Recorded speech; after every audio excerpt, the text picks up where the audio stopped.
Welcome to another edition of Entrepreneurs on Fuego. In fact, this is our Christmas edition for Entrepreneurs on Fuego, when we're interviewing in 10 to 15 minute segments amazing people around the Valley, local entrepreneurs. With me, I have the distinct pleasure, Joseph Benesh with the Phoenix Center for the Arts. How you doing, man? Doing great, thank you. Merry Christmas. Merry Christmas. Phoenix Center for the Arts. Tell us a little bit more about that, man. So Phoenix Center for the Arts is a community arts center. Been around for 40 years this year, so we've been doing it a long time. I wasn't there the whole time. I've been there for 4 years, but it's a community arts center, so it's got literally everything. So you can go there and you can take classes, you can take pottery classes, painting classes. We have a 200-seat theater that we rent out to other community groups.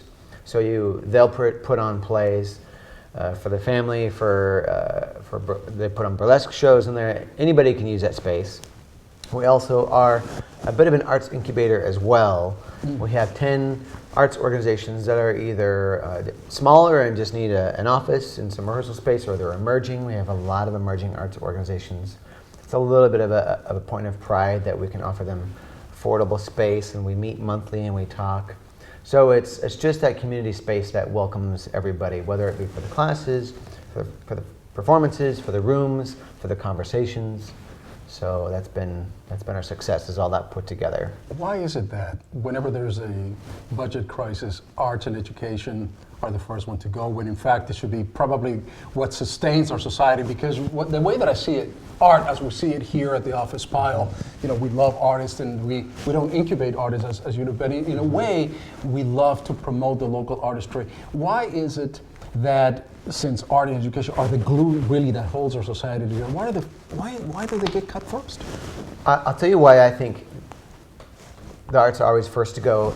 It's because it's our fault as artists, historically. It's not my fault individually, but historically and culturally, we do not represent ourselves well in the jargon and at the level that we need to. Because as artists, we're often motivated by passion and the work and the beauty and the quality of life.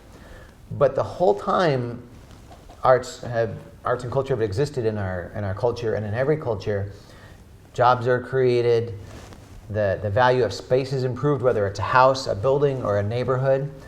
But we were never taught to talk about those things.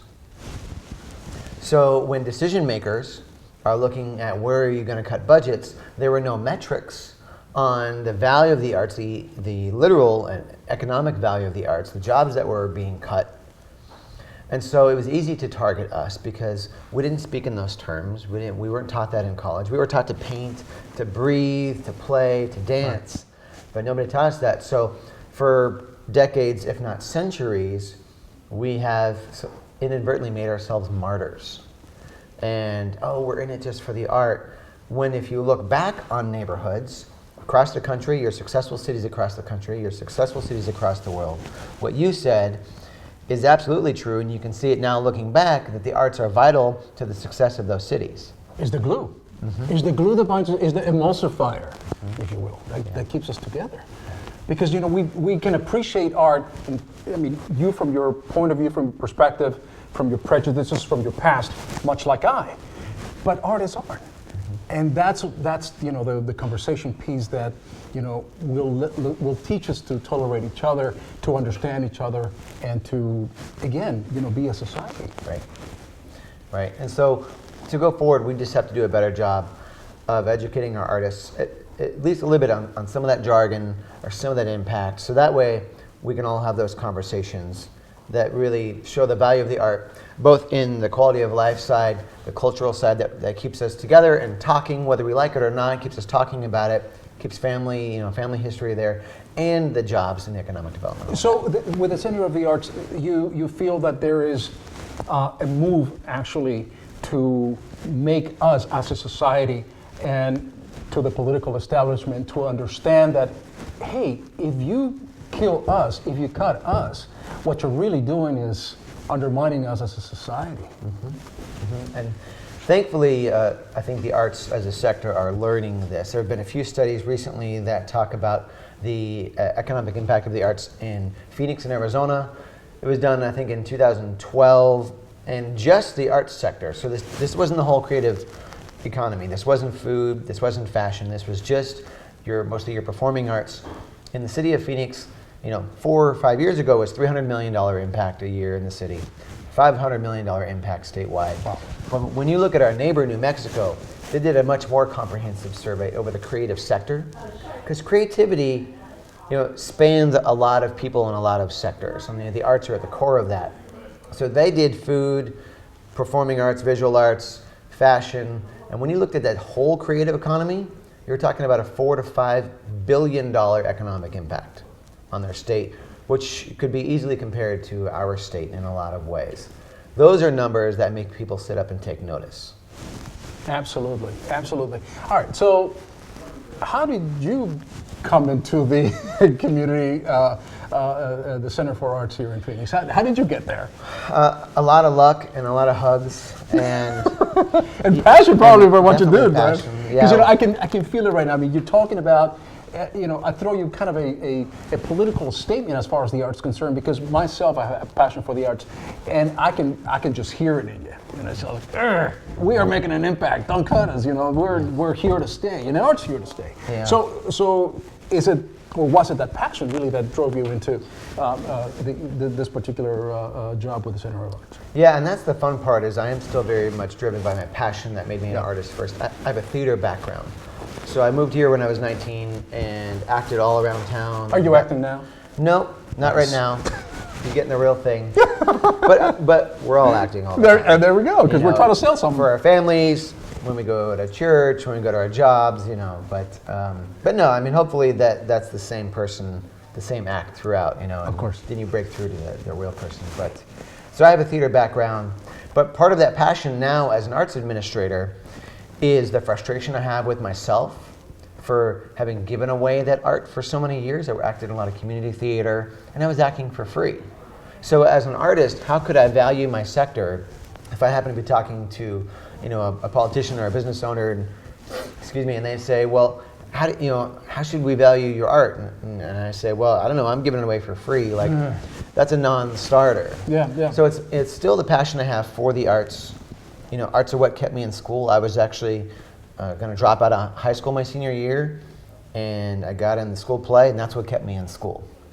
Recently, we did an outreach project with our program, The Artmobile, and did a creative writing session with some kids who were in fourth grade, and one of the boys came up to us afterwards, and he said, I didn't know I could write.